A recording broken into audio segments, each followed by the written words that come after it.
We have, for the next presenter in our Pet Care in the Neighborhood program, Whitney Wildis, and she's with the Lexington Humane Society. Did I get that right? Yes. All right. Thank you. Thanks. You want to use them? Sure. Feeling fancy today.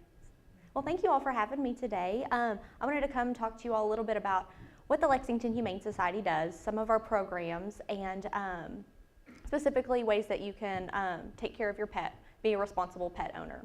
So at LHS, we are the largest pet adoption agency in Central Kentucky. We actually adopt out over 5,000 animals every year, so we are staying very busy.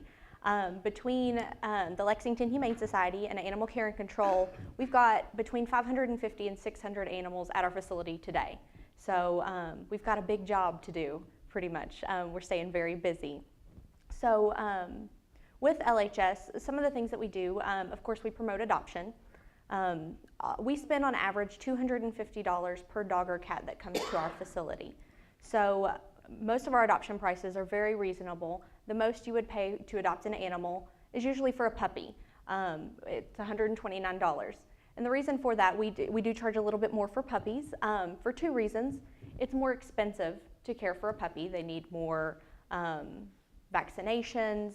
They need just more general care. But in addition to that, it's supply and demand. That's what people want to adopt. So we can charge a little bit more, and that helps care for the cost of, the lab, the 8-year-old lab that's been with us for 9 months waiting for a home.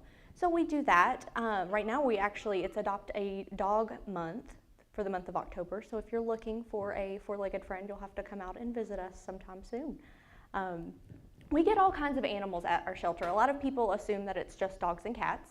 We've had, snakes, turtles, tarantulas, goats, chickens, you name it, we end up with it a lot of times at our facility. Anything that is considered a companion animal, we will usually put up for adoption. With livestock and things like that, there are different rules. We usually kind of get around that, and I think Sergeant Browning can talk a little bit more about that with Animal Care and Control.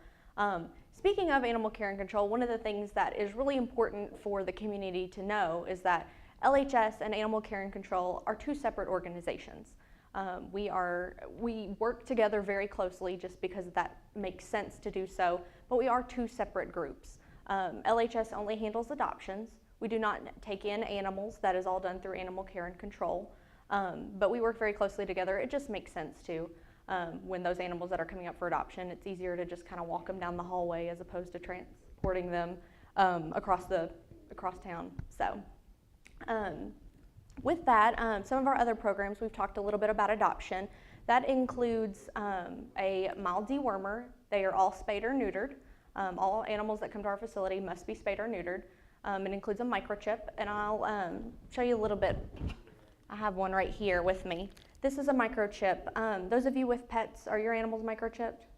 Most are. Fantastic. Well, you can actually get this done at Animal Care and Control, I believe. They will do that there. A microchip is a permanent ID. Basically, here in the tip, it's kind of like a little computer chip, and it is injected underneath the skin in between their shoulder blades.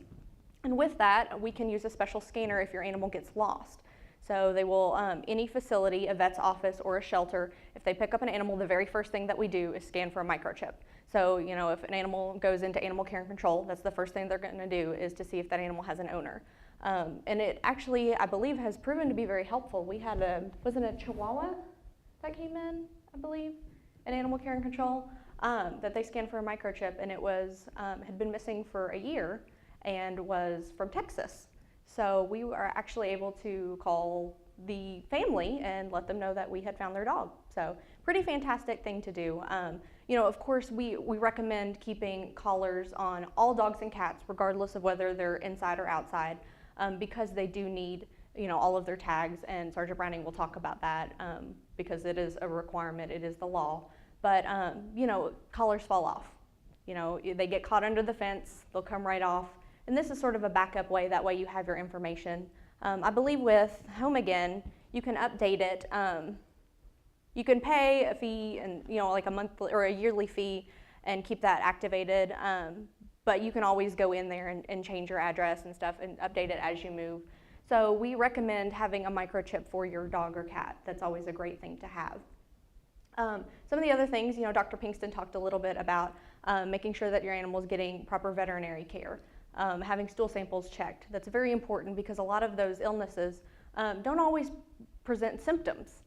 You may not know, and the easiest way to check on an animal's health is by what's coming out of them. So we recommend making sure to get stool samples. That's usually the first thing we do when an animal is adopted.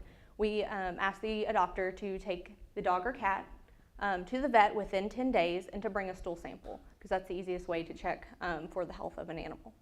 One of the other things that we do recommend, of course, is to spay or neuter your pets. Hopefully you have already done that. There is, of course, a pet overpopulation problem in the United States. Between 6 to 8 million animals enter shelters every year. So, it's litters of puppies and kittens. I think some of the largest intake days, we'll get between 50 and 60 animals in animal care and control in a day. So you gotta think, if that happens repeatedly before you know it, we've got tons of animals that are homeless that we're caring for. So very unfortunate. So the easiest way to do that is just have your animal spayed or neutered. We actually have, and I have some cards up here, we have a program called Spay's the Way, and it's a free or low-cost spay-neuter program for Fayette County residents who maybe need assistance in altering their pets. Because, of course, it is expensive. If you go to your veterinary's office, they're gonna, it's usually anywhere from $200 to $400 to do. So we understand, of course, that's expensive. So what people can do is call, fill out an application. We can see if we can be of assistance and get the pet spayed or neutered, which is fantastic. Because it's also going to help with behavioral issues. It makes your animal less likely to be aggressive. It makes your animal less likely to roam, and you're essentially eliminating certain kinds of cancers. By eliminating those organs, they will never get those kinds of cancers. So always great reasons to spay or neuter your pet. We highly recommend it. All animals, of course, like I mentioned, from LHS are already spayed or neutered. But if you get a pet somewhere else, we want to make sure that those animals are altered, because we don't want to continue to contribute to the pet overpopulation problem. It's easy to think, we hear this a lot, oh, well, we just want to have one litter. Just have her, have one litter, or, our children, they need to see the miracle of life and birth or whatever. And to that, I always suggest be a foster parent. We have all of these animals that aren't ready for adoption yet. And so what we do is we send them out into foster homes. It's temporary care for animals that are not yet adoptable, usually due to age, health, or socialization issues. And so foster parents will take them in their home, take care of them for a little while for us, and then whenever they're ready, bring them back to be put up for adoption. So, if you hear people saying that, you can always suggest to them information about foster care. And I have some of that up here. If anybody wants to take a flyer, I'll kind of pass these around. There you go. I'm going to just kind of take those and pass those around. If anybody is interested, we can always use foster parents, particularly between March through October. We get about half of, I think it's about 2,500 cats and kittens usually come through our facility, and so we need a lot of assistance in making sure that we have plenty of foster homes, because obviously animals have to be 8 weeks and 2 pounds to undergo their spay-neuter surgery at our facility. So if they're not old enough or they don't weigh enough, they're going to sit in a cage. And it's like a daycare at the shelter. One kid gets sick and they all get sick. So we like to send them out into foster homes where they have a better shot of staying healthy. They're very well socialized. You can always adopt your fosters, although we always recommend that you continue fostering for us because it's such a huge help. But of course, we do have a couple foster failures. I'm one myself. It seems like any dog that comes into my house, I end up keeping. So I'm staying only with the cats now because any of the dogs, they always stay with me.